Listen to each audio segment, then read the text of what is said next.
où les autorités israéliennes vont devoir définir plus précisément leur objectif et l'état final recherché. La destruction totale du Hamas, qu'est-ce que c'est et est-ce que quelqu'un pense que c'est possible? Si c'est ça, la guerre durera 10 ans.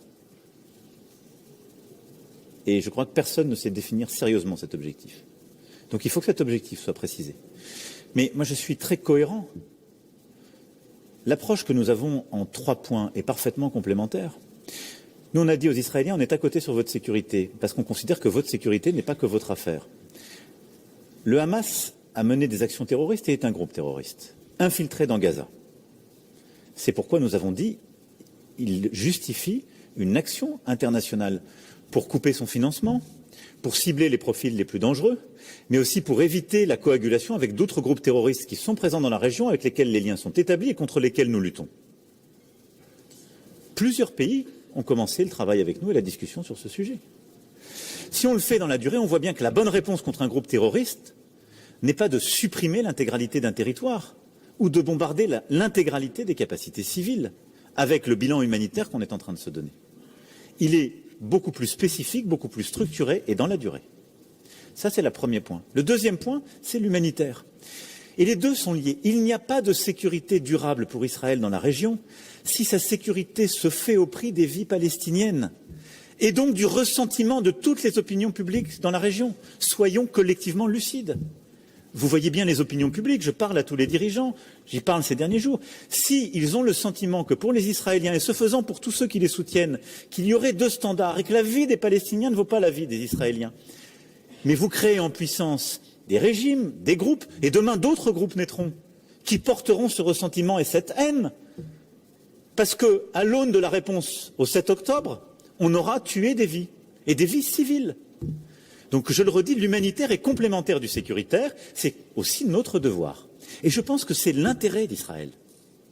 Et donc la réponse humanitaire, c'est aujourd'hui d'avoir des trêves très rapides permettant un cessez-le-feu humanitaire, la prise en charge des populations civiles, des enfants, et une action sécuritaire qui est ciblée contre des terroristes. Sinon, de fait, on reconnaîtrait un discours que j'invalide totalement, qui consisterait à dire que quiconque vit à Gaza fait partie du terrorisme. C'est inacceptable et c'est impossible. On parle d'un territoire où il y a plus de 2 millions d'habitants.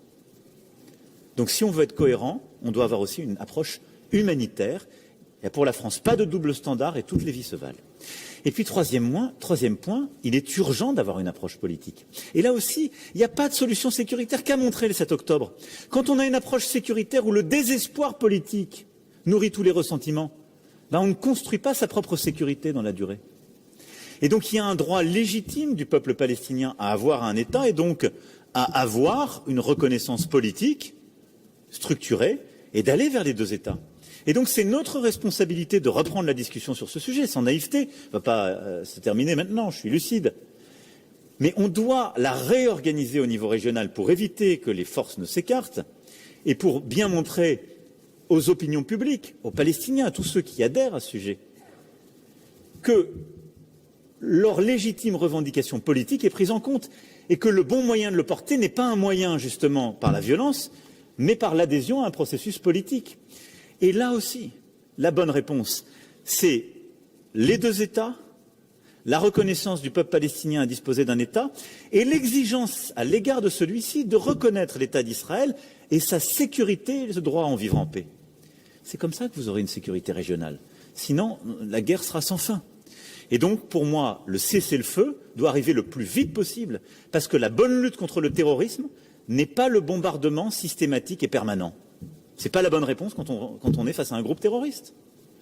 C'est d'avoir une réponse structurée, beaucoup plus ciblée, et donc, à ce moment-là, de penser la manière de sécuriser Gaza pour protéger les populations en permettant des interventions ciblées contre ces groupes terroristes.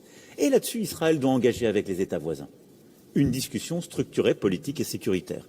C'est à ça que nous poussons, c'est à ça que nous œuvrons, c'est ça l'initiative Paix et Sécurité pour tous que la France porte, avec laquelle nous travaillons pied à pied avec chacun des partenaires. Elle est cohérente. Moi, j'ai tout lu sur notre initiative. On a dit, regardez, il propose de lutter contre le terrorisme. Évidemment qu'il faut lutter contre le terrorisme. On ne va pas laisser tout seul. Le lendemain, il dit, maintenant, il fait de l'humanitaire. Tout ça est cohérent. C'est un ensemble si on prend la peine de le regarder dans sa complétude et d'éviter les caricatures. Je crois que la France a une réponse pleinement cohérente. Je en parlais hier avec le président Herzog qui reconnaissait lui-même que c'est la seule manière cohérente d'apporter cette réponse. Après, il faut réussir à l'articuler dans le temps. Le plus vite on synchronise ces trois piliers, le plus nous sauverons de vies et croyez-moi, le plus nous assurerons de manière durable la sécurité d'Israël. Mais il faut éviter les caricatures et la simplification.